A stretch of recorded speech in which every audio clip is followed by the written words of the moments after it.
The penthouse glowed in soft amber light as evening fell over the Manhattan skyline. Ariel Carson stood barefoot by the kitchen counter, her heart pounding with excitement. The tiny gift box in her hand trembled as she smiled down at it. Inside was a pair of soft white baby shoes. Next to them, an ultrasound photo tucked inside a silver frame. She had waited all day for this moment, to tell her husband, to show him they were going to be parents. She looked down at her belly, barely showing yet, and whispered, "He's going to be so happy." But Monroe Ellis didn't come in with a smile. He didn't take off his coat or kiss her cheek. He tossed a suitcase onto the hardwood floor with a dull thud. Ariel's smile faded. "Monroe?" He didn't answer. Her hand gripped the counter. "Is everything okay?" His eyes were cold, hollow. "You need to leave." Ariel blinked. She thought she misheard. "Leave?" she said, her voice cracking. "What do you mean?" "You heard me." His voice was sharp, clipped, and nothing like the man who used to hold her hand while she slept. She took a step forward. "Is this about work? About the board again? Did something happen?" He turned away. "Don't make this harder than it already is." Now her throat tightened. "Monroe, what are you talking about? Did I do something wrong?" Still no answer. She walked closer, the box still in her hand. "I was going to tell you tonight. We're having a baby." He turned. His eyes flinched. Just a flicker. But not with joy. With suspicion. "You expect me to believe that's a coincidence?" Ariel felt like the floor tilted beneath her. "What?" Monroe stepped closer now. "You get caught snooping around my private files. Money goes missing. My mother hears you on the phone, talking about how this baby locks everything in. And now you show up with this?" He pointed at the box. She looked down at it in disbelief. "Wait, what files? What money? I haven't—" "I trusted you, Ariel." His voice cracked, but he didn't let her see it. "Monroe, please," she begged. "Whatever your mother said, whatever you think you saw." He cut her off. "Save it. You played me." Her legs buckled, and she leaned against the counter to keep herself upright. "I would never—" her words trembled, "steal from you. I love you. You love what comes with my name." Ariel's lips parted, but nothing came out. She stared at him, searching for the man who once made her promises at midnight, the man who held her face and whispered, "You're the only real thing in my life." But he was gone. In his place stood a stranger, a rich, broken man, clinging to the words of his mother. A woman who had never accepted Ariel, not once. Tears pooled in Ariel's eyes, but she didn't let them fall. "I'm pregnant," she whispered. "With your child." "I don't care," he replied. The words hit harder than a slap. Her body shook. She placed the box gently on the table. "Tell me to my face that you think I planned this." He hesitated, just for a moment. That pause gave her hope. But then he looked away. "I want you gone by morning." The hope shattered. That night, the doorman watched with pity as Ariel exited the building alone. Her coat barely covered her body, her shoes forgotten in the rush. Her suitcase dragged behind her like a symbol of everything lost. She didn't call a friend. She didn't call her family. She hailed a cab and whispered the name of the cheapest motel she could remember near Queens. In the cab, she held her belly gently. She was only a few months along, but already she felt the child's presence like a flickering candle inside her. When the driver dropped her off, she stepped into the motel lobby and paid in cash. The clerk barely looked up. The room was small, faded floral wallpaper, a single lamp that buzzed when turned on. Ariel sat on the bed, placed her hands over her stomach, and finally let the tears fall. She sobbed into the pillow, muffling the sounds of grief that came from somewhere deeper than her chest. By morning, she had a fever, but she forced herself to stand, to shower, to eat a cracker, because there was life inside her now, and no one, especially not Monroe or his mother, was going to take that from her. She didn't sleep the next night. She sat by the window, watching the world move outside, and whispered to her child, "We don't need him. Her voice was cracked but steady. I will raise you. I will build something for us. And one day, she looked out again, eyes hard now. One day, he'll see what he threw away. He threw her out while she was pregnant. No warning, no mercy. Have you ever been blamed for something you didn't do by the one person who swore to protect you? This is what betrayal looks like when it wears a suit and listens to lies. Stay with us to see how a woman with nothing became everything he needed. When it was already too late, before the mansion, the headlines, or the heartbreak, there was the bookstore on 5th and Jackson. Ariel Carson worked the register. 3 days a week. Her favorite part, the quiet between 3 and 5 p.m. when the city noise faded behind the glass and all she could hear were pages turning. It was during one of those slow afternoons that he walked in. Monroe Ellis didn't look like a billionaire that day. He wore jeans, a hoodie, and glasses that didn't quite hide how tired he looked.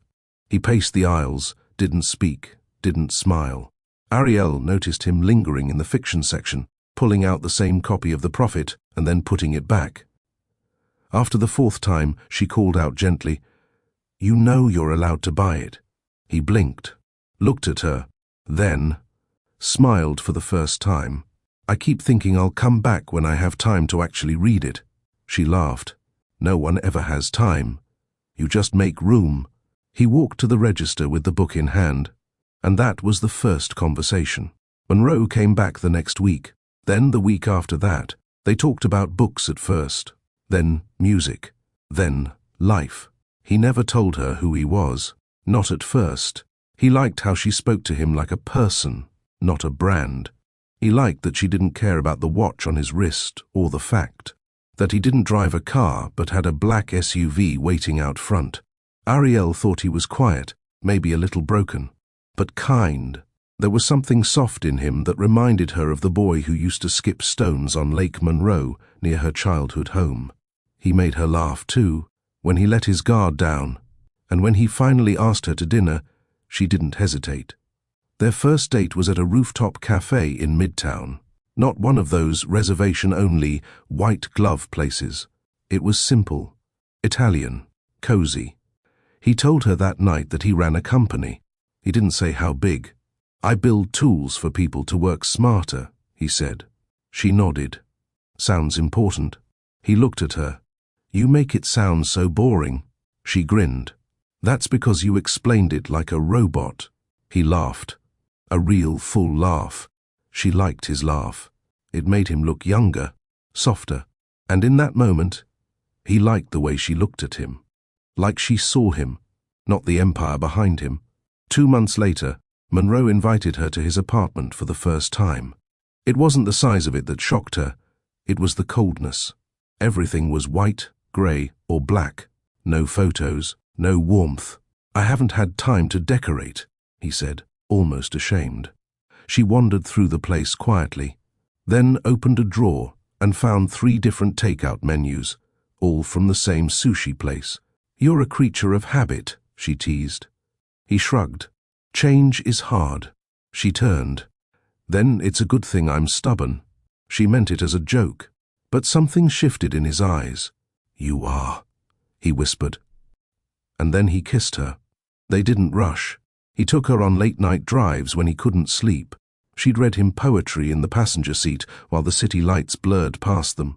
She showed him how to make grilled cheese on the stove without burning it. He gave her a leather sketchbook and said, "You've got ideas. I want you to draw them."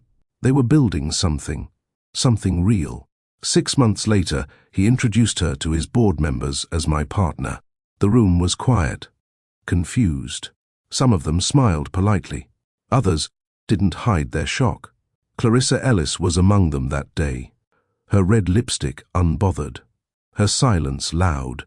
She gave Ariel a single glance, up, down, and then turned to Monroe and said, "We'll talk later." Ariel didn't say anything, but Monroe noticed how her shoulders tensed. That night, she asked him, "Is your mother always like that?" He sighed. "She's complicated," Ariel replied gently. "So is family." He pulled her close and said, "Don't worry. I'll protect what we're building. And for a time, he did. The proposal came quietly. They were alone, no cameras, no headlines. On a cold Sunday morning in January, he placed a simple gold ring in the middle of her sketchbook. She gasped. He knelt beside her and said only, "Say yes. I want this with you. All of it." She did, with no hesitation. The media storm came after the wedding. The world discovered Monroe's bride wasn't a model or an heiress. She was a bookstore clerk with a design hobby and soft brown eyes. Paparazzi followed her to the grocery store. Headlines called her the quiet queen and the mystery wife of tech. Ariel didn't care. She stayed home, drew more, loved deeper. Monroe protected her as best he could. But something started changing. Board members whispered more often. Clarissa came over unannounced, always dressed to perfection, always watching. Monroe started staying later at work. And Ariel started folding his shirts twice before putting them away. It was a small thing, but it made her feel like she still had control, like if she folded them perfectly, she could keep the cracks from spreading. The night before their anniversary, he walked in late. She had cooked, waited. He said only, "I'm tired. Let's do something next weekend." She nodded, kissed his cheek. But when he left to shower, she opened the window and let the cool air sting her face. Because she felt it, the beginning of distance. Still, she believed in their story. She believed in him. When she found out she was pregnant, she didn't panic. She smiled, because love was worth holding on to. She planned the reveal for that Friday, but Clarissa showed up that Wednesday, and everything changed. Ariel hadn't told anyone yet. Not Monroe, not her best friend, Candice, not even the kind woman at the corner store who always smiled at her baby, bumped videos on TikTok and said, "Your time's coming soon, honey," because this was her secret, hers and the child growing inside her. She had found out on a rainy Thursday afternoon, just 5 days after their first anniversary. She had been feeling strange all week, sluggish, sensitive to smell, and weirdly emotional over a dog food commercial. She laughed about it at first. Then she cried. Then she took the test. 2 blue lines.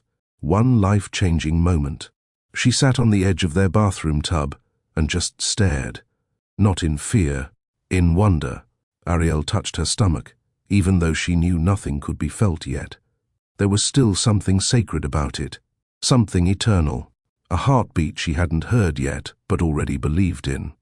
The first person she wanted to tell was Monroe. Of course it was him, but something in her said, wait until the timing was perfect. Wait until he wasn't distracted by the quarterly review, until the board meeting passed, until Clarissa wasn't in town. That last part, she didn't like admitting to herself. Clarissa had been visiting more often, unannounced, dressed like royalty. Every time she came, she would do something subtle, something sharp, like noticing a dust speck on Ariel's windowsill, or saying things like, "Monroe doesn't eat that kind of bread, dear." Monroe said nothing most times. Occasionally he would throw in a quick, "Mom, don't." But that was it. Ariel tried to let it go. She kept the peace. She smiled through gritted teeth. After all, Clarissa was his mother. Ariel didn't want to make Monroe choose. That wasn't love. Still, she began hiding her sketchbook after each use, and she stopped humming when Clarissa was around. It felt safer that way. That Saturday, Ariel went to a small street fair downtown, alone. She wore a long coat, scarf, and sunglasses. Not because she was famous, though people sometimes whispered when they recognized her as Monroe's wife, but because she wanted to feel invisible. She walked through booths of candles, art, and hand-woven baby blankets. She smiled at the last one. Her fingers hovered over a cream-colored blanket with tiny gold stars stitched into it. "You have good taste," the vendor said, smiling. "That one's special." Ariel nodded and bought it. No hesitation. She tucked it into her tote like a secret between herself and the world. She imagined how she'd tell Monroe that night. She'd make dinner, pasta with roasted garlic, his favorite. She'd placed the blanket in a box next to a small photo frame with the words "Coming Soon" etched in rose gold. She even had a playlist picked out. Music mattered to him. It grounded his busy mind. But when she came home, she found Clarissa in the kitchen. Again. This time, her lipstick was redder, her smile tighter, and her tone more possessive. "I didn't know you'd be here today," Ariel said gently. Clarissa looked up from her wine glass. "Spontaneity keeps things fresh, darling. You should try it." Ariel didn't flinch. Monroe entered moments later, holding his phone to his ear. He kissed his mother's cheek and walked right past Ariel. She stood there, her hands still on the tote bag. Dinner never happened. Monroe worked late that night in the Home Office. Ariel waited until almost midnight before finally folding the blanket, placing it in her drawer and whispering, "Not tonight." She didn't want to tell him after a cold evening. This wasn't how their story deserved to go. So she waited.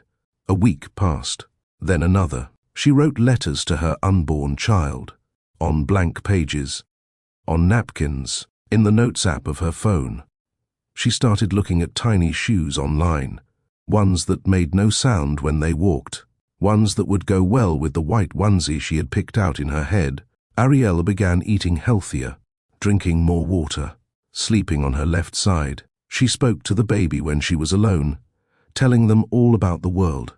One day she said, "You're going to be smart like your dad. Stubborn too, but kind underneath it." She laughed afterward, then cried. She didn't know why. Maybe it was hormones, or maybe it was because even then, some small part of her knew things were shifting. She noticed the shift in Monroe too.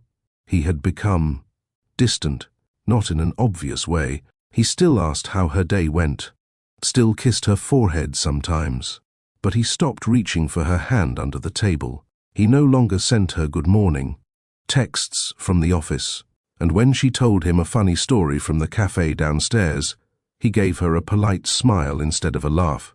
She blamed stress. She blamed business. She even blamed herself.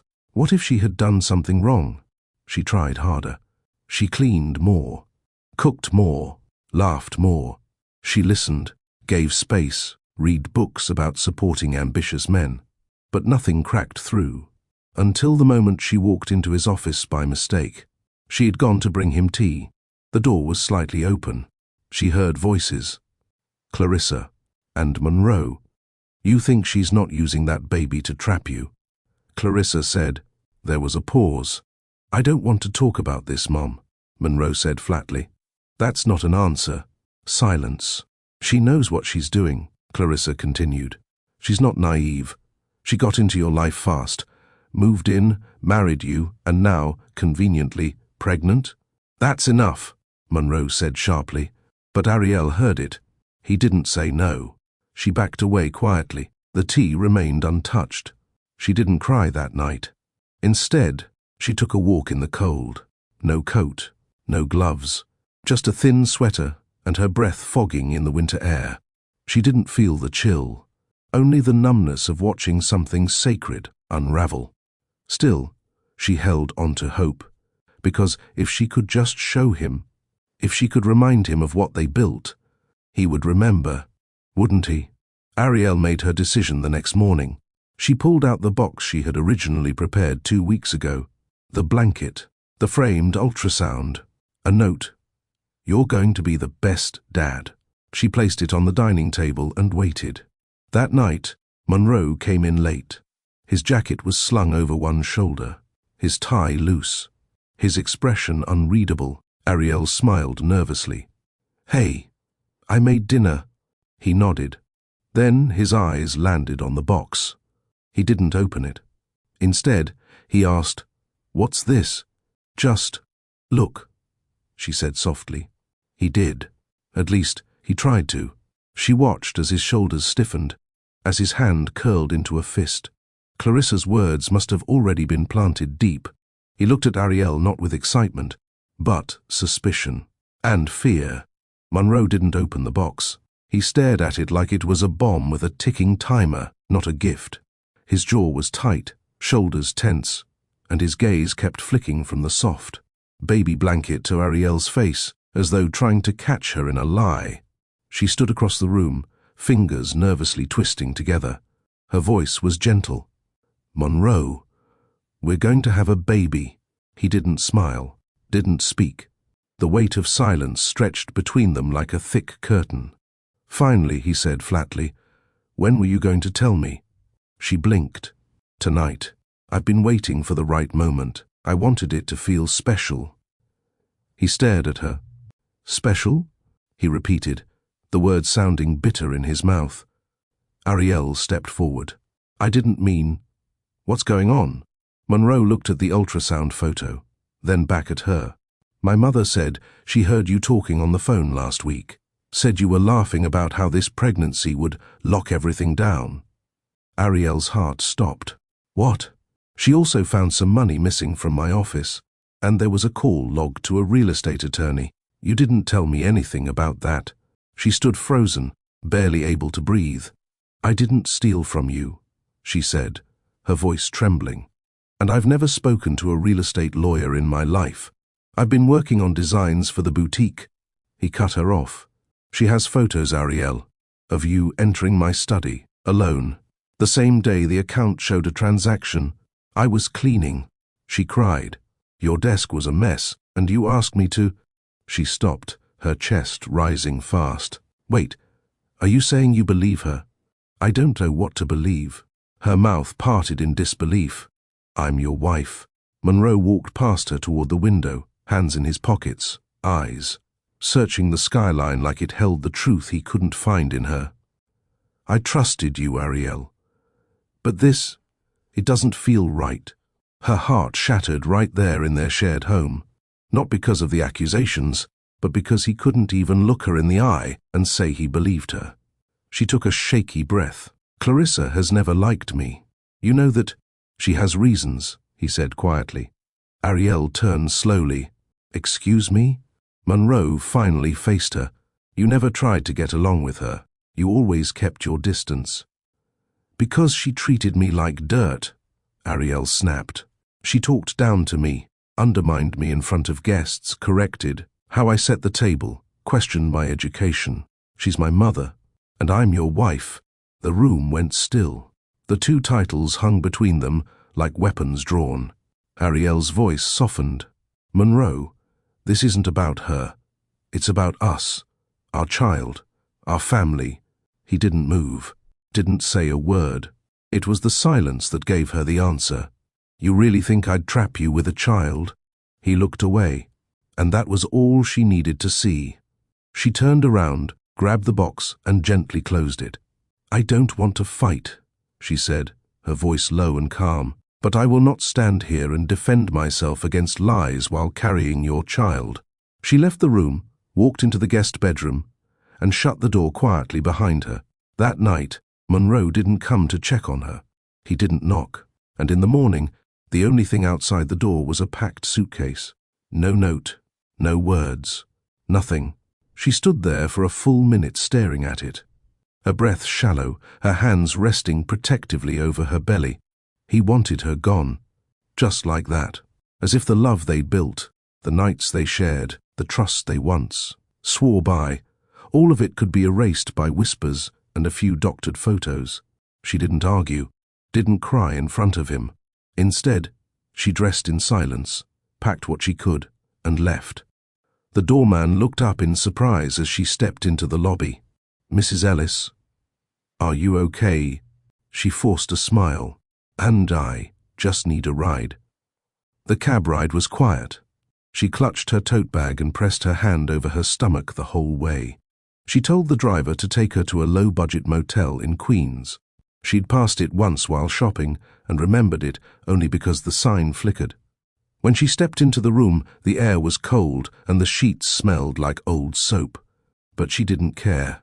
She sat on the edge of the bed and stared at the carpet until the sun went down. That night, she didn't sleep. The baby stirred inside her, faint but real. And for the first time, she whispered to her unborn child, "It's just us now." The next morning, a fever rolled in. It came hard and fast, body chills, sweats, dizziness. She pulled herself to the bathroom and vomited twice before crawling back to bed. She didn't have the strength to cry, only the will to survive. A woman from the front desk knocked once, but she didn't answer. No one came back. On the second night, she forced herself to drink water from the sink. On the third, she peeled herself out of bed and walked slowly to the store across the street. She bought soup, crackers, and cough syrup, paid in cash. Every breath hurt, but she kept going, because of the life growing inside her.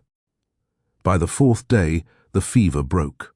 She stood in front of the mirror, pale and thin, her eyes shadowed, but she was still standing. That night, she pulled out a notepad from her bag and began to sketch. A baby onesie with stars, a simple robe made of cotton, a maternity dress that looked elegant, not frumpy. She didn't know why she started drawing, maybe because it was the only thing that made her feel human. She wrote Liana in the corner of the page. The name had come to her the night before, a name filled with strength and softness. She said it out loud. Liana. Ariel rested her hand on her stomach and whispered, "We'll make it. You and me." Monroe never called. No one did. She was alone in a new world, with nothing but a bag, a child, and her will. But something in her shifted that night. It was the moment she realized no one was coming to save her, so she'd save herself. One sketch at a time, one day at a time. And when the world finally heard her name again, they would say it with respect. The motel walls were thin, and the ceiling leaked during heavy rain. But to Ariel, it was safer than the penthouse. There were no lies here, no eyes watching her with suspicion, no mother-in-law whispering poison into her husband's ears. She didn't have a crib, she didn't have a nursery, but she had peace. And that was something no money had ever bought her. Each day, she added something small to her world. A warm blanket from the thrift shop down the block, a foldable desk she found abandoned near the alley, cleaned and repurposed as her design table, a second-hand laptop, older but still working. She used it to sketch digital patterns from her notebook, and slowly the ache in her chest began to shift into focus. She wasn't just surviving, she was building. Her days started early, a cleaning shift from 6 a.m. to 10 a.m. at an office building downtown. It paid minimum wage, but it paid. She wore a grey hoodie and old sneakers. No one recognized her as Monroe Ellis's wife. No one cared. The world had moved on. After work, she returned to her motel, showered, and opened her laptop. She uploaded her designs onto a simple website she built using free templates. It was clunky, but functional. She named it Threaded Grace. The first product she posted? A baby wrap named Liana. Soft beige, subtle gold thread lining. No loud prints, just warmth and dignity. Then came the others. Nursing dresses, robes for postpartum healing, diaper bags that didn't look like diaper bags. Everything she wished she'd had. At night, she'd sit near the window, sketching while her belly stretched and kicked gently under her sweatshirt. Liana was growing fast. Ariel spoke to her every night. "I don't have much, baby girl, but I have my hands and my heart, and they're both working for you." Weeks passed. The belly grew. The orders didn't come, not yet. But she didn't quit. She kept designing, updating, fixing typos on her site, changing prices, swapping out bad photos for better ones she took with her borrowed phone. Then, one day, it happened. She opened her email and saw order confirmation. First, someone had bought the Liana wrap. Her hands shook. She stared at the screen. Then she cried. Not because of the $28, but because someone, somewhere, saw her creation and said yes. She fulfilled the order that same day, packaging the wrap in the brown paper she'd saved from a grocery bag. She couldn't afford custom tags, so she wrote a handwritten note. Made with grace, stitched in love. Ariel. She mailed it with care and waited. She didn't expect a reply. But a week later, the customer posted a photo on social media, a glowing new mom, holding her baby in Ariel's wrap. The caption read, I've never felt more comfortable. Thank you, threaded Grace. Ariel stared at it for nearly 20 minutes. The post was shared, then reshared, then picked up by a small parenting blog. Within 48 hours, Ariel had 12 new orders. She barely slept that night, rushing to sew, pack, and label. By the end of the week, her inbox was filled with questions. Do you make larger sizes? Can I pre-order in different colors? Is this handmade? Yes, all of it. She replied to every message herself. She printed out a free calendar template and blocked her days by the hour. Clean, design, sew. Repeat. Some nights, her back ached so bad she could hardly breathe. But she kept going, because with every package she shipped, she wasn't just sending fabric. She was sending herself, stitched in strength. She gave birth on a cloudy Tuesday morning. There was no husband pacing the hallway, no flowers in the room, just a tired nurse, a worn-out bed, and a baby girl who came into the world wide-eyed and quiet. Ariel held her close. I've been waiting for you, she whispered. She named her Liana Hope Carson. Carson, not Ellis, because that name had cost her everything. The nurse asked if someone would be picking them up. Ariel smiled. No, we'll be fine. She took the bus home, Liana wrapped against her chest, tucked under her coat.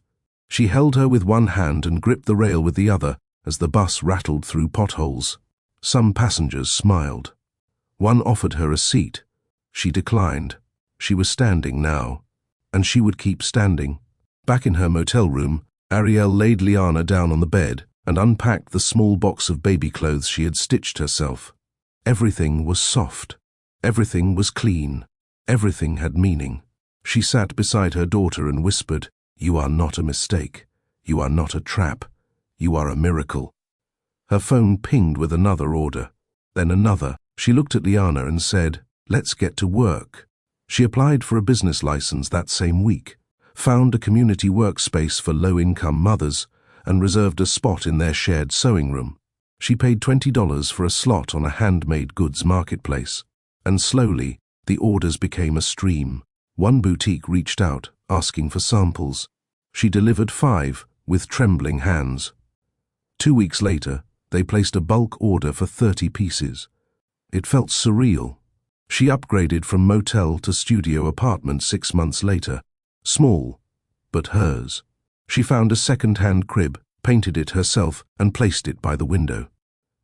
Every morning, Liana woke up to sunlight, and every night, Ariel whispered prayers over her child's growing body. They had no trust fund, no family name to fall back on, but they had something stronger. They had truth and resilience. Ariel never spoke Monroe's name again. Not in pain, not in bitterness, not in regret. He didn't deserve her tears. But what she didn't know, what hadn't reached her yet, was that back in his penthouse, something had shifted. A piece of the puzzle had come loose, and it would soon expose the one woman responsible for tearing everything apart.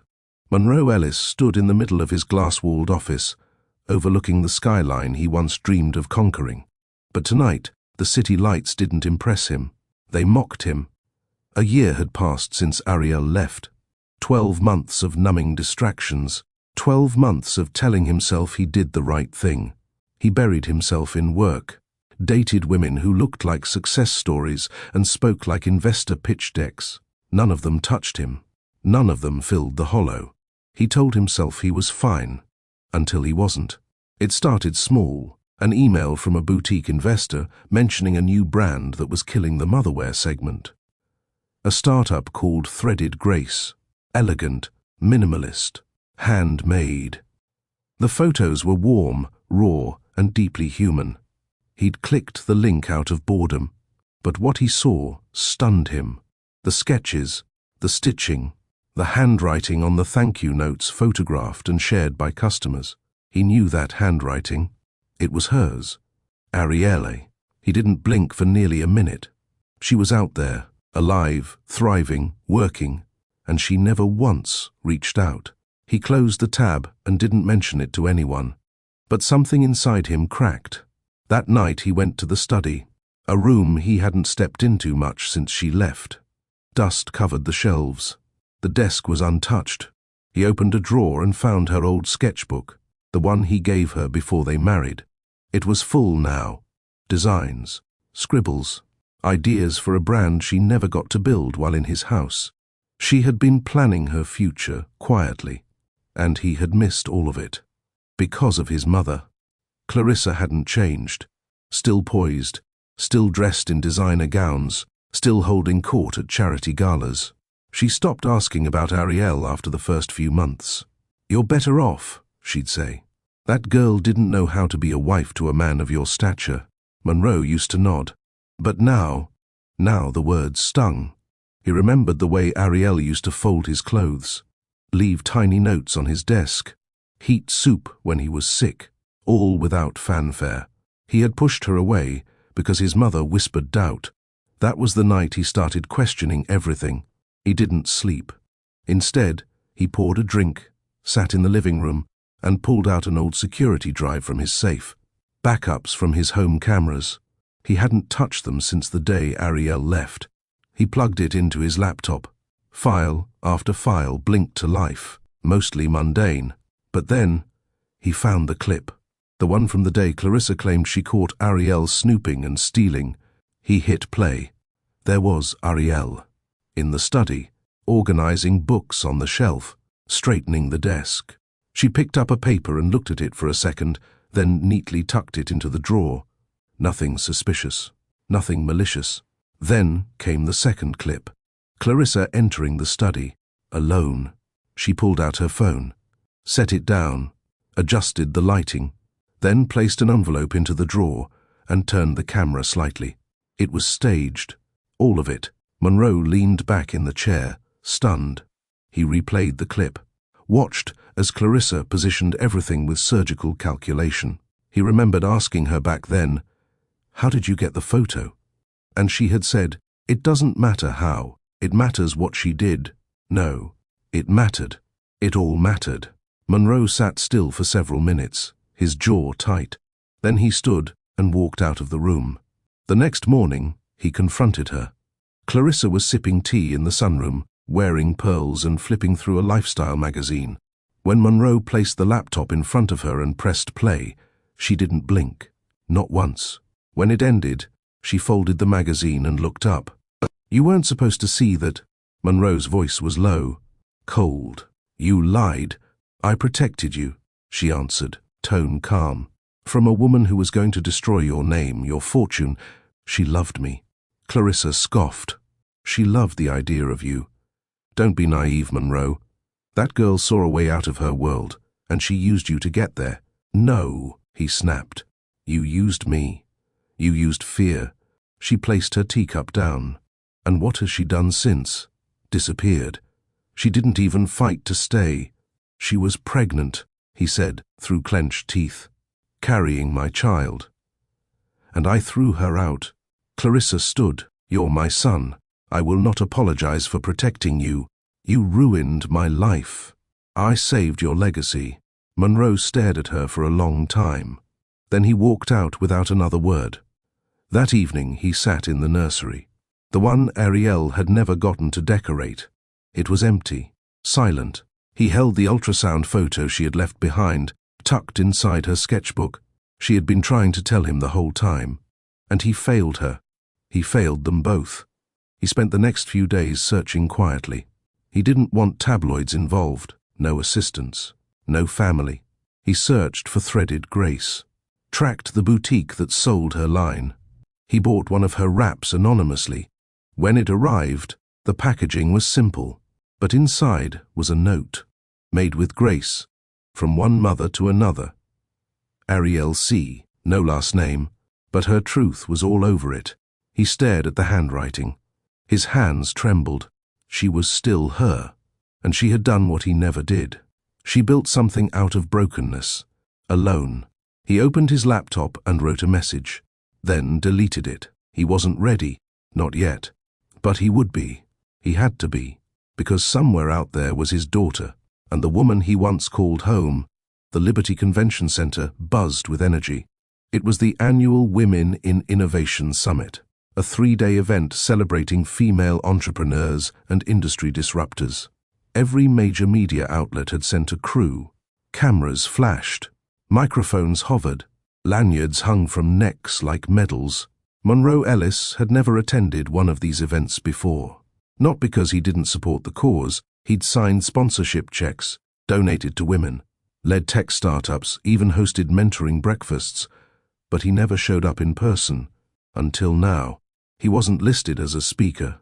He hadn't RSVP'd. He walked in quietly, no assistant, no press team, dressed in black slacks and a navy blazer. The only thing that gave him away was the occasional double take from people who recognized him. He didn't care. He wasn't here to be seen. He was here to see her. Arielle. He had found her name on the program 3 days ago. It had felt like a punch to the chest. Keynote speaker, Arielle C., founder of Threaded Grace, designer, mother, no last name. No mention of him. Just her and her work. He sat near the back of the auditorium, his seat positioned near an exit. He didn't want to be noticed. He didn't want to be seen as part of her story. Because he wasn't. Not anymore. The host took the stage and began introducing the next speaker. Some of you may know her brand. Some of you may own her designs. But today, you'll meet the woman behind Threaded Grace. Applause echoed through the hall. Monroe held his breath. Then she walked out. Arielle. She wore a cream-colored suit, tailored to perfection. Her hair was pulled into a simple low bun. She looked poised, confident, whole. He almost didn't recognize her, not because she looked different, but because she looked free. The crowd clapped. Monroe didn't move. Arielle stepped to the mic and smiled softly. Then she spoke. I wasn't supposed to be here. She paused. I don't mean this stage. I mean this life, this version of me. The room went silent. She told her story in chapters, not with names, not with drama, but with truth. How she once lived in a luxury penthouse. How she left with nothing but a suitcase and a child inside her. How she spent nights cleaning offices and days designing wraps that made new mothers feel human again. She told the audience about her motel room, about giving birth alone, about building her website from a borrowed laptop while rocking her daughter to sleep. She never mentioned Monroe, but her words sliced through him just the same. I lost everything, she said, but I found myself.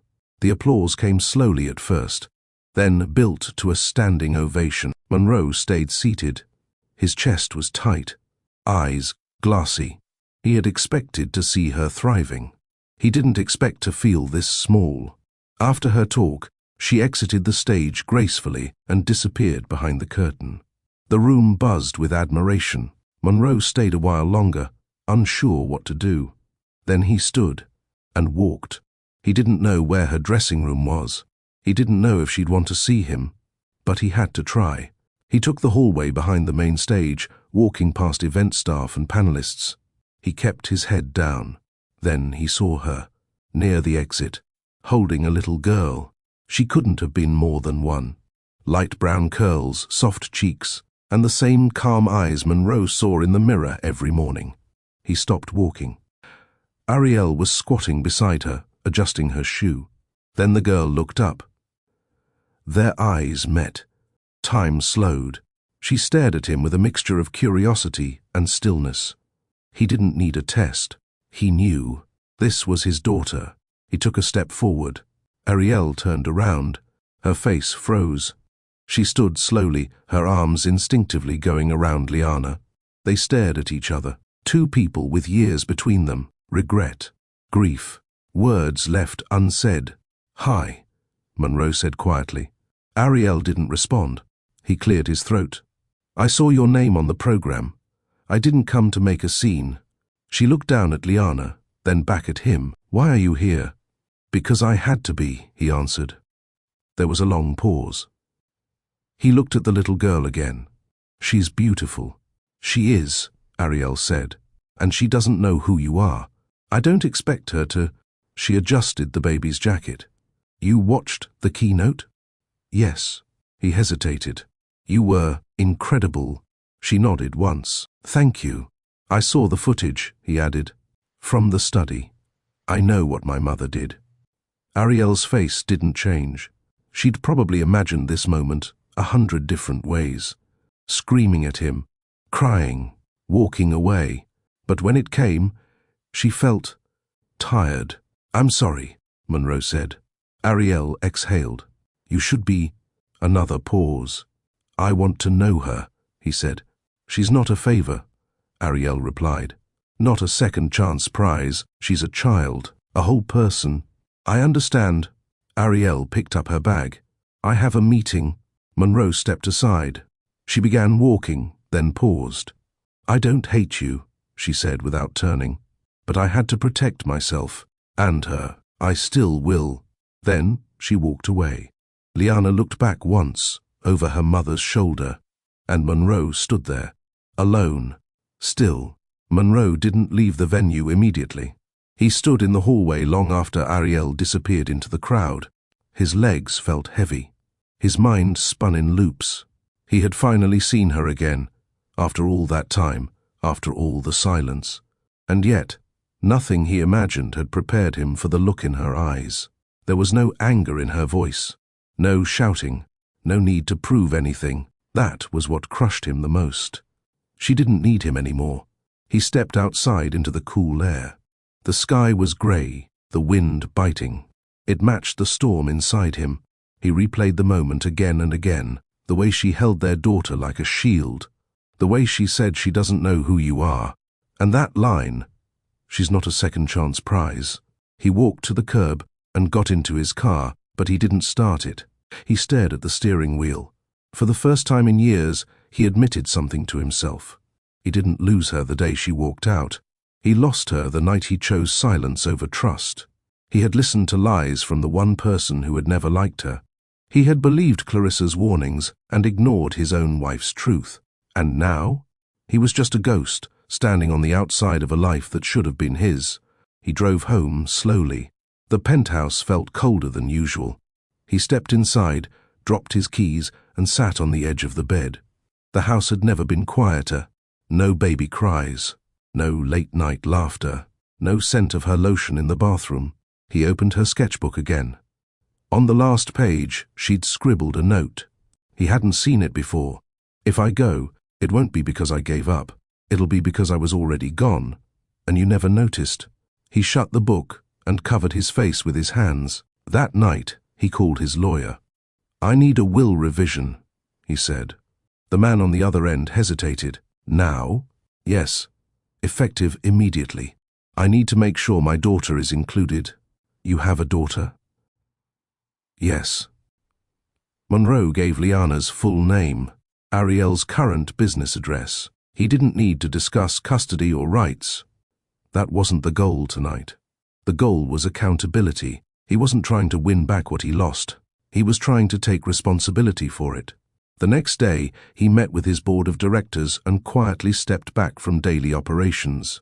They asked why. He said only, personal reasons. He didn't owe them details. He owed Ariel space. 3 days later, he sent a letter.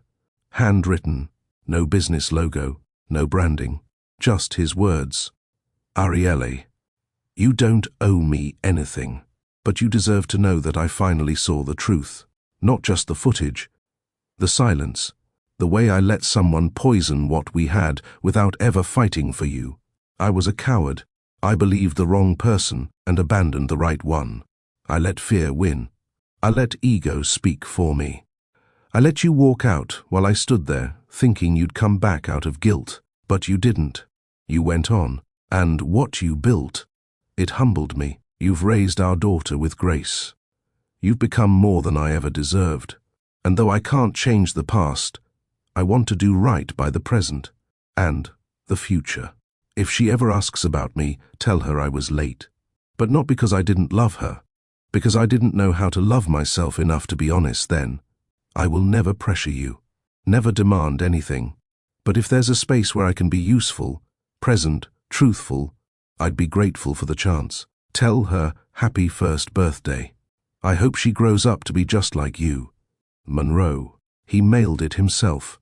No assistant. No courier. Ariel received the envelope 2 days later. She didn't open it right away. She sat with it on her counter while Liana played with stacking cups on the rug. Then she read it in silence. When she finished, she folded it carefully and placed it inside a box where she kept Liana's baby things, photos, hospital wristband, the first wrap she ever made. She didn't call Monroe. She didn't send a reply.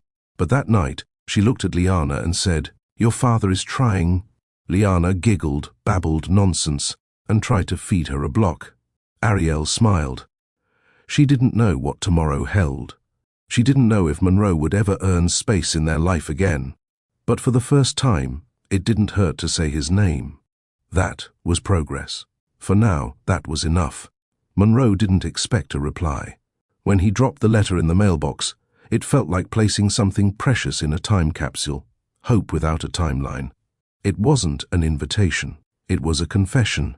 He had no expectations.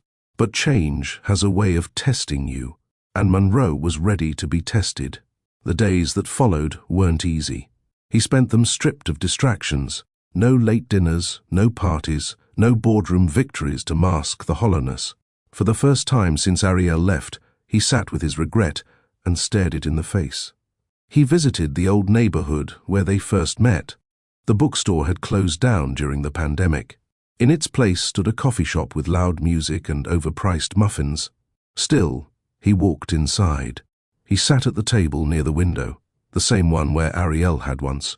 Read the Prophet aloud to him, laughing between verses and sipping tea. He remembered her hand on his, small, warm, honest. He remembered the way she used to look at him, like he was the man she believed in, not the title he carried. And then he remembered the look in her eyes at the summit. That look had been gone. That version of him was gone too. But maybe, just maybe, he could become someone new. He started small. He donated to a foundation that provided support for single working mothers in underserved communities. He didn't sign the check with Ellis Innovations. He signed it anonymously. He began working remotely, minimizing public appearances. He reached out to Ariel's boutique store, not to talk to her, but to support the brand. He bought wraps, baby bags, robes. He asked the store to donate them to hospitals across the city. He showed up for his actions, not for credit. And he waited. 3 weeks passed. Then, one afternoon, as he stepped out of his building, he saw her. Ariel. She was standing beside a small black SUV, Liana strapped to her chest in a light grey wrap. His breath caught. Ariel didn't move, neither did he. Then she started walking toward him. She stopped 3 feet away. Liana peeked up curiously. Ariel looked calm, not angry, not uncertain. Just open. "I read your letter," she said. Monroe nodded, eyes fixed on hers. "I meant every word." "I know," she replied. She looked down at Liana and adjusted the wrap. "She's curious," Ariel said. "Doesn't let go of anything once she grabs it." Monroe smiled. "That's you." She didn't disagree. "She's too young to understand," Ariel continued. "But someday, she'll want to know who you are. I want her to." Ariel looked up. "Then let's begin there." He blinked. "Not as a family," she clarified. "Not yet. Maybe never. But as parents," he nodded slowly. "I'd be honored." Ariel shifted Liana to her other side and reached into her purse. She handed him a small photo. Liana in a white dress, sitting in a field of sunflowers. "She's one now," Ariel said. "She loves sweet potatoes, hates loud music, tries to feed the neighbor's cat through the window." Monroe laughed softly, the sound foreign even to him. "I don't want to confuse her," Ariel added. "So if you want to be around it, it has to be consistent." "I'll be there," he said quickly. "Any way you allow." Ariel studied him. "You'll meet us at the park next Saturday," she said. "No photographers, no gifts. Just a walk. That's it." He agreed. No hesitation. As she turned to go, she paused. "She's not ready to call you anything yet," Ariel said over her shoulder. "I'm not ready to be called anything yet," he replied. A small smile tugged at her lips. It wasn't forgiveness, but it was a door opening. And that was enough. For now. Saturday arrived with a quiet breeze and clear skies. Monroe stood at the park entrance, nervous in a way he hadn't been since his first investor pitch. He wore a simple sweater and jeans, no luxury brands, no cologne, just himself. He kept checking his phone, though she hadn't said what time to expect them. Every passing family made his heart pound. Every child's laugh made him look up. Then he saw her, Ariel, in a soft olive coat, pushing a stroller slowly toward him. Liana peeked out, her tiny fingers gripping the edge of a stuffed giraffe. Monroe exhaled. This wasn't a reunion. It was a test. Ariel gave a polite nod when she reached him. "Hi." "Hi," he replied, smiling gently. "You look calm." "I had coffee this morning," she said, "and I'm prepared to turn around the moment anything feels off." He nodded respectfully. "Understood." Ariel unbuckled Liana from the stroller and placed her on her hip. The baby squinted up at Monroe with an unreadable expression. "Hi, Liana," he said softly. She stared, blinked, then reached out and tugged his sleeve. Ariel raised an eyebrow. "She doesn't do that with strangers." Monroe smiled, eyes stinging slightly. "Maybe she remembers me." They walked. No pressure, no cameras, just small steps on a gravel path under trees with fading orange leaves. Monroe asked questions about Liana's routines, her quirks, what made her laugh. Ariel answered, but she kept her walls up. He noticed. He didn't push. Instead, he offered, "I've stepped down from daily operations at Ellis Innovations," he said. "My time belongs to her now, and to fixing what I broke." Ariel looked at him, surprised. "You walked away from your company?" "I'm not walking away," he corrected. "I'm walking toward what matters." They sat on a bench while Liana kicked her legs in Ariel's lap. "She's stubborn," Ariel said. "Wants to feed herself, even when it gets messy." "She's Ellis through and through," Monroe replied. "She's Carson," Ariel corrected, gently but firmly. He nodded. "Of course." There was a moment of quiet. "I'm not asking for credit," he said, "or forgiveness. I just want to be useful. Whatever that looks like for you." Ariel adjusted Liana's cap. "Show up. No more disappearing. No guilt speeches. Just consistency." "I will." "Because the moment you miss a promise," she added, "you'll lose all access." He looked her in the eye. Understood. She didn't say anything more, but she reached into her bag and handed him a small journal. "What's this?" "Notes," she said. "About her, what she eats, how she sleeps, her favorite books." Monroe flipped through it slowly. "You kept track of all this?" "Of course. I raised her." He swallowed hard. "You did more than that. You raised me too, just from far away." Ariel stood. "Walk us back to the car." He pushed the stroller this time. Slowly, carefully. Before they parted, Ariel said, "Next Saturday, same time. No need to ask." He smiled. "Thank you." She didn't say goodbye, just lifted Liana into her arms and walked away. But that night, when Monroe got home, he found something tucked inside the back of the journal. A photo of Liana's first birthday, her tiny hands covered in cake, her smile wide, her curls wild, and in the corner, in Ariel's neat handwriting, it said, "She's worth everything." Have you ever trusted the wrong person and lost someone who truly mattered? What would you do to make it right? This chapter reminds us that rebuilding takes more than apologies. It takes consistent action, humility, and patience. If this story moved you, share your thoughts in the comments. Would you give someone a second chance if they proved they've changed? Let's talk about it. And if you want more powerful stories like this, don't forget to like this video, subscribe to Mr. Charles Stories, and hit the notification bell. Your support helps bring these life lessons to more people. The second Saturday came with the scent of fresh rain still lingering in the park air. Monroe arrived 10 minutes early, again. This time, he brought no expectations, only a thermos of warm apple tea, the kind Ariel used to drink back when things were good. He didn't know if she'd accept it, but it felt like a gesture she might notice. At exactly noon, Ariel arrived. Liana was in a soft yellow dress with white sneakers that barely stayed on her feet. Monroe smiled. "Those shoes again. She kicks them off in the car, every time," Ariel replied, adjusting her bag. "She hates anything that restricts her feet." "She gets that from you," Monroe said without thinking. Ariel paused, not smiling but not cold. Just quiet. They started their walk, the routine slowly forming without discussion. Today, Ariel let Monroe push the stroller from the start. She walked beside him, one hand lightly grazing the hood as she pointed out squirrels.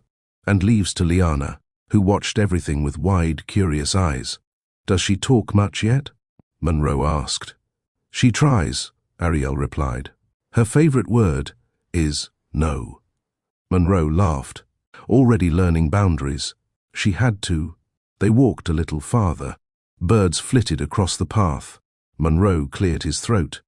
"Can I ask, do people know about me being her father?" Ariel glanced at him, then nodded slowly. "Only a few. Close friends, my mentor.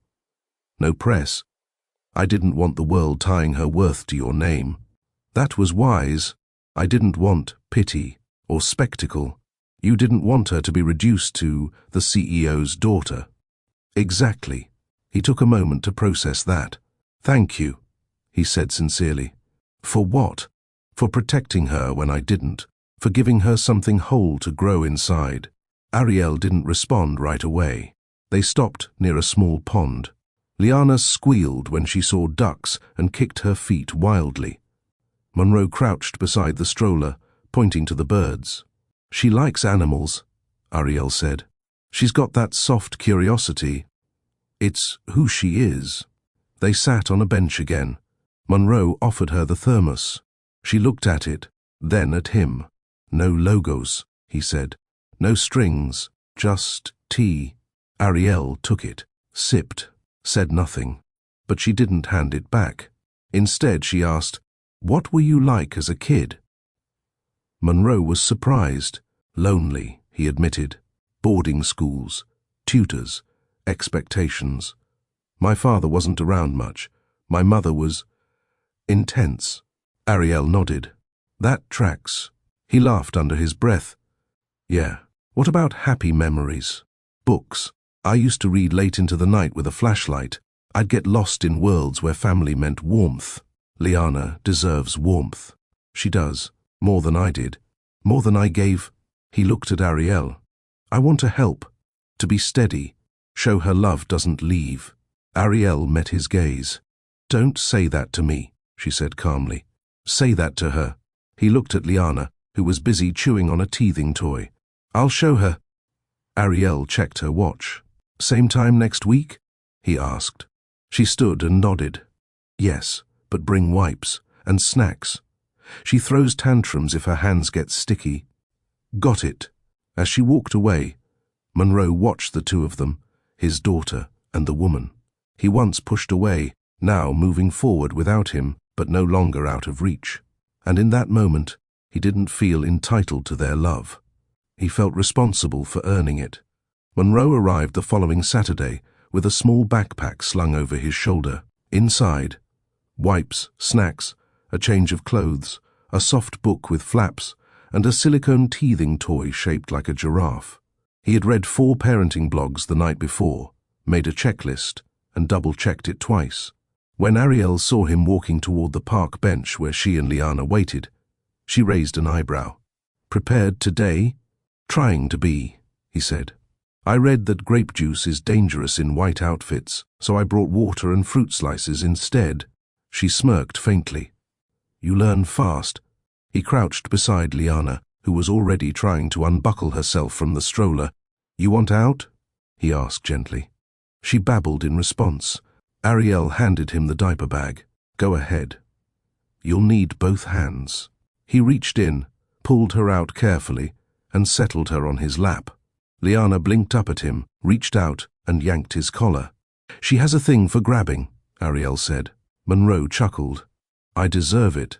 Ariel glanced away, letting silence speak for her. They sat on the blanket Monroe had brought. He'd picked a shaded spot beneath a tree. As Liana played with her toy blocks, Monroe peeled an orange slowly. "I've thought about what it must have been like," he said suddenly. "After I kicked you out." Ariel didn't look at him. She kept her focus on folding Liana's sweater neatly beside the diaper bag. "You probably thought it was just a breakup," she said, calm but pointed. "But I didn't leave a relationship. I left survival mode." Monroe's throat tightened. "I know now. I just didn't then. You didn't ask." "I was scared," he admitted, "of being wrong, of losing control, of looking weak in front of my mother, and instead, you lost us." The wind rustled the tree leaves above them. Liana knocked her cup over and giggled as juice soaked the blanket. Monroe grabbed a wipe, dabbed the mess without flinching. "I've stepped away from her," he said. "Clarissa. Permanently. I needed distance." Ariel raised her brows. "You stepped away from your own mother? She doesn't know anything about this, not about Liana, not about these visits. I told her I was done allowing her to speak for me." Ariel considered him for a moment. "Did you tell her because you were angry," she asked, "or because you've grown?" Monroe met her eyes. "Because I've grown." She nodded slowly. "Good." Liana crawled into Monroe's lap without warning. He froze for a moment, unsure what to do. Ariel watched him. "Let her sit. She likes your lap. It's new." Monroe relaxed and wrapped one arm lightly around her. "She's warm," he whispered. "She trusts warmth." They sat like that for several minutes. No tension, no apologies. Just movement and softness, and the quiet understanding of two people co-parenting in the same space, finally. Ariel eventually stood. "Walk us back." He stood too, adjusting Liana gently on his shoulder. Her tiny fingers gripped his shirt collar again. They walked toward the car in silence. Before Ariel opened the door, Monroe spoke again.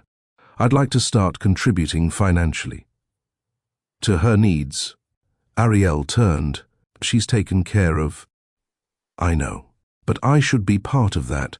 She stared at him, then nodded once. "I'll send a list, but don't throw money. Send things. Show up." She looked at her daughter, now dozing in his arms. "You can carry her to the car." He did, gently. She took Liana from him at the seat, buckled her in, and closed the door. Ariel turned before getting in. "You've shown up 4 times," she said. "That's a good start. But parenting doesn't begin and end on Saturdays. I'll earn more. You'll keep earning. And one day she might call you Dad. Or she might not. But either way, I'm her mother first. And everything I do is for her." He nodded. "I wouldn't want it any other way." She got in, started the car, and drove off. Monroe stood there for a long while, the scent of baby wipes and orange juice clinging to his hands. And in that stillness, he felt something settle inside him. He couldn't undo the past, but he could finally show up for the present. And if he kept doing that, maybe, just maybe, the future would forgive him. The weekly park visits became routine. Rain or shine, Monroe showed up. Not once late, not once distracted. He never brought flowers, never asked for dinner, never crossed lines Ariel hadn't clearly drawn. He brought juice, bibs, extra socks. He learned that Liana preferred toasted bread over crackers, that she hated sudden loud noises, and that her giggles could shift the weight of a day. It was no longer about proving himself. It was about being present, and Ariel noticed. She hadn't softened completely.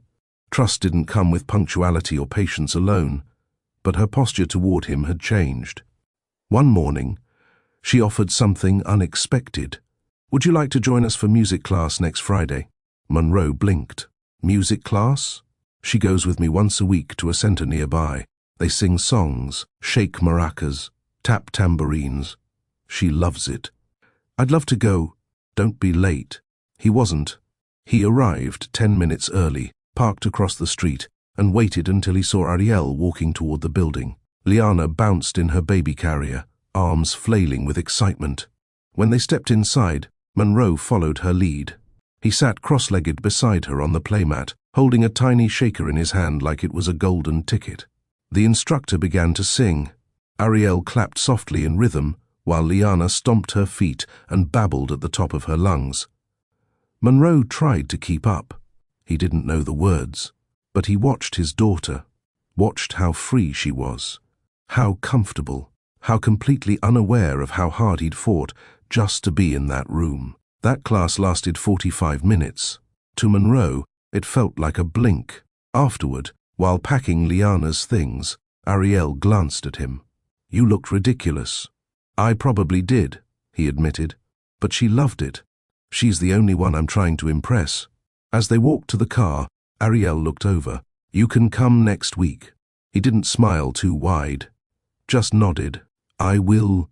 For the first time, he felt not like a guest in his daughter's life, but like a fixture. Still uninvited, but no longer unwelcomed. They built slowly from there. After music class came a pediatric appointment. Ariel had always gone alone, but Liana was due for her vaccinations and an allergy panel. Monroe offered to come. Ariel hesitated. "I'm not good with needles," he added. "But I'll be brave." She cracked a faint smile.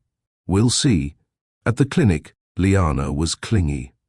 The moment the nurse walked in with the tray, she tightened her grip around Ariel's shirt. Monroe stood behind them, unsure whether to sit or help. When the first shot went in, Liana shrieked. Monroe's jaw tightened. He looked away for a second, but Ariel stayed steady, humming softly as she wiped Liana's tears and whispered, "You're okay, my love. It's all right." Monroe watched her, not just her patience, but the way she absorbed their daughter's fear and turned it into comfort. Afterward, while Liana sucked on a pacifier and cuddled a stuffed bunny, Monroe leaned over.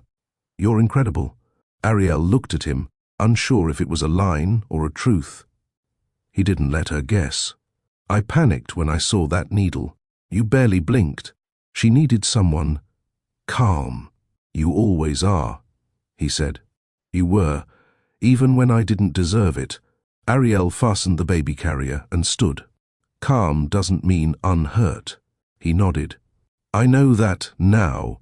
In the parking lot, she surprised him again. "She has a playdate next weekend with Amara's daughter. You can come. It's at the community center." He nodded. "I'll be there. No suits, no driver, just me." She paused. "And don't bring gifts. Just bring time. Time is all I have for her." They didn't hug. They didn't linger. But as she buckled Liana into the car seat and drove off, Monroe realized something else was changing. She wasn't letting him in. She was letting Liana decide. And so far, Liana wanted him there. That was the only approval that mattered. Back home, Monroe sat at his desk and opened a document titled Liana Notes. He had started it after the third visit. It included everything he learned, what made her laugh, her favorite book, Brown Bear, her nap windows, and even the words she was beginning to form. He updated it every day. He didn't know if Ariel would ever want to read it. But one day, maybe Liana would. Maybe when she was old enough, he could show her this file and say, "Even when I wasn't there at first, I was learning how to be." That evening, he opened his old photo folder from the wedding. The smiles, the toasts, the first dance. He had avoided these images for over a year. But now, he didn't stare at them in shame. He stared at them as markers. A beginning he failed to protect. A trust he was still working to rebuild. A woman he once assumed he knew, but was only just beginning to understand. He looked at one image longer than the rest. Ariel, looking up at him on the dance floor, her fingers on his lapel, her smile soft but steady. She had trusted him once. He didn't deserve that version of her anymore. But maybe, if he kept showing up, he'd earn her respect again. Not as a husband, not even as a partner, just as Liana's father. That, now, was everything. The community center on Spring Street buzzed with the voices of toddlers and the chatter of mothers catching up over juice boxes and organic crackers. There was a warmth to the chaos, finger paintings taped on walls, tiny shoes scattered by the mat, and the constant hum of bubble machines in motion. Monroe stood near the entrance holding a small tote bag with Liana's name printed in vinyl letters. Ariel had handed it to him that morning with a simple instruction: snacks inside. Don't let her overeat the apples. He spotted her across the room, kneeling beside Liana and another little girl stacking colorful blocks. Ariel's hair was pulled back into a low ponytail, her sleeves rolled, her attention locked on the toddler tower that kept collapsing and reforming. He walked over, careful not to interrupt. Liana saw him first. She squealed and held up a toy, something like a stuffed banana with legs, and waved it proudly. "You brought your friend," Monroe said, crouching down. "She's been showing off," Ariel replied without looking up. "She calls that toy Nana Nana." Liana repeated it like a chant, and then dropped it into Monroe's lap. Ariel finally met his eyes. "You're early." I wanted time to adjust. To the noise? To the responsibility? She smirked, then stood and stretched. "I need to talk to Amara about next week's food drive," she said. "Can you watch her for a bit?" Monroe blinked. "Alone? She knows you. You've earned 10 minutes. She handed him a small cup of animal crackers and turned without another word. Monroe turned to Liana, who was now crawling toward the corner where another toddler had hoarded a pile of foam blocks. He followed, careful not to hover too closely. She reached the blocks, looked back, then pointed at the tallest one and clapped. "You want to build a tower." She nodded, babbled something, and began stacking. Monroe sat cross-legged beside her, helping align each piece. 1, 2, 3, 4. They swayed, fell, laughed. Again. It was messy, it was small, but it was theirs. By the time Ariel returned, Liana was sitting in Monroe's lap chewing a cracker, her hair damp with sweat from running back and forth across the mat. "She didn't scream?" Ariel asked, impressed. "She only yelled at me once when I gave her the red block." "Yeah, she hates red. She didn't used to. She's evolving." Monroe stood and passed Liana over gently. "She's heavier. She's strong." Ariel gathered their things. "There's a family day next month. Music, crafts, a picnic." He didn't speak. She looked at him. "You can come if you'd like." "I'd love to." She zipped the tote. "It's not just for parents. Grandparents come. Step-parents, friends. I'm her father," he said firmly. "Not perfect, not early, but present." Ariel studied him for a moment, then gave a small nod. "Then don't miss it." Back at home, Monroe sat at his desk again. This time, he opened a new document. He titled it, "Lessons from Her Mother." He began typing. How to give clear boundaries without raising your voice. How to show up even when exhausted. How to stay graceful, even while healing. How to build without bitterness. How to forgive without pretending it didn't hurt. He paused, then added, "How to raise a daughter who's loved every day, not just when it's convenient." That night, he printed the document and placed it in a folder labeled for Liana. He didn't know if she'd ever read it, but it mattered that it existed. It mattered that her story didn't start with his mistakes, but with her mother's strength. Spring warmed the city earlier than usual. Trees bloomed pink and white across sidewalks, and children spilled into the parks in cotton dresses and rolled-up sleeves. Liana had just turned 2. Her curls had thickened, her steps had grown confident, and her sentences now came in bursts. "She's speaking more?" Monroe asked, as they sat on a bench watching Liana wobble across a patch of soft grass near the swings. Ariel nodded. "She says about 12 words clearly now. Any names yet?" Ariel sipped from her water bottle. "She calls me Mama." Monroe smiled faintly. "She should. She calls Amara Mimi." He nodded, then asked the real question, cautiously. "Does she call me anything?" Ariel looked at him. "Not yet." It stung, but he didn't flinch. "She watches you closely, though," she added. "Mimics you when you walk. She copies the way you clap. Really, she likes your voice. When I play one of your old interviews, she thinks you're in the room." Monroe let out a breath he hadn't realized he was holding. "She knows you're someone," Ariel said. She just hasn't named it yet. He watched Liana now, arms out, chasing after a butterfly. She laughed. That sound made everything else fade. Later, back at the apartment, Ariel invited him up for the first time. "Only for 10 minutes, she said. "She gets cranky around nap time." The moment they stepped inside, Monroe took it in, the baby toys lined neatly by the wall, the tiny pink shoes. By the door, the bookshelf filled with children's stories and sketchbooks labeled with Ariel's initials. She handed him a small box of building blocks. "Play with her while I change her shirt." He sat on the rug, cross-legged, and began stacking blocks. Liana toddled over and began knocking them down, giggling with every crash. They played quietly for several minutes. Then, as Monroe stacked 2 blue pieces together, Liana reached out, touched his hand, and said softly, "Dada." His hands froze. His heart did too. He looked up at Ariel, who stood in the doorway holding a clean shirt, her eyes wide. She didn't say a word. Monroe looked back at Liana. "What did you say?" Liana pointed to him again. "Dada." He blinked several times. Do you know who I am?" She nodded, then patted his arm like she was reassuring him. Ariel slowly walked over and sat beside them. "She's never said that before." Monroe's voice cracked. "Are you sure?" Ariel nodded. She chose it. No one told her. He turned to Liana, tears rising in his eyes. "I'll never leave again. I'll be here every time you say it." Liana reached for another block and placed it in his hand. And just like that, it became real. He wasn't just trying, he was becoming. 2 weeks later, Monroe arrived outside the same apartment building, bouquet in hand. Not roses, not peonies, just sunflowers, bright, open, honest. He didn't intend to step inside. He came to say something simple, face to face.